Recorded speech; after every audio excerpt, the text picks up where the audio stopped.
Hi, this is D.R. Dimmock. I'd like to introduce you to Harry Hawker, the subject of my latest book, A Great and Restless Spirit. Harry Hawker was an Australian-born test pilot, aircraft designer, racing car driver, speedboat racer, and all-round world beater. In his day he was a celebrity before there were celebrities, but he wasn't looking for fame. All he wanted to do was push the boundaries. He had a dream of speed that he pursued throughout his whole regrettably short life. If Harry Hawker was alive today, he'd probably be churning desert dust in the Dakar Rally, or strapped in a rocket on a SpaceX flight, or perhaps taking pole position in a Formula One race.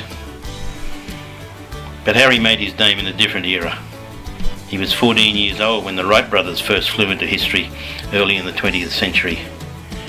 And a few years later, when Harry saw the famous escape artist Harry Houdini make what was probably the first powered flight in Australia, he knew where his future lay. With a couple of mates, Harry headed to England.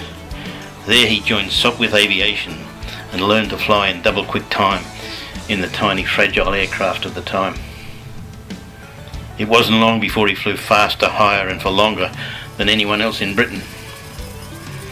His fellow pilots quickly recognised he was special.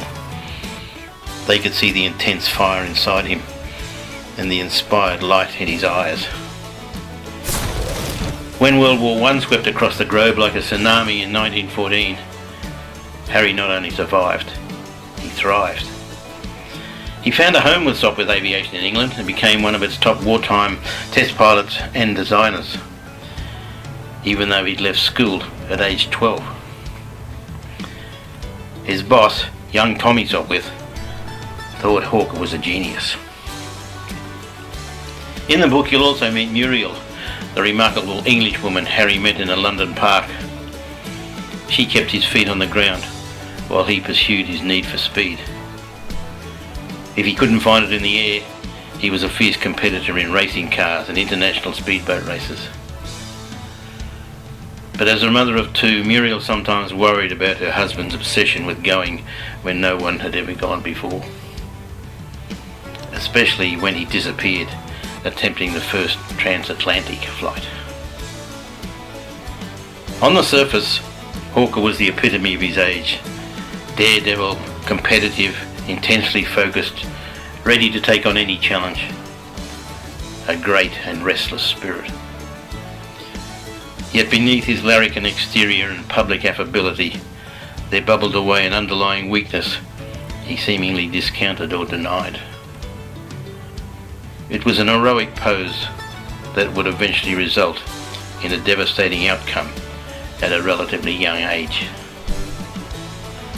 Others have written in various ways about Harry Hawker's life, but I've tried to write his story in a different way.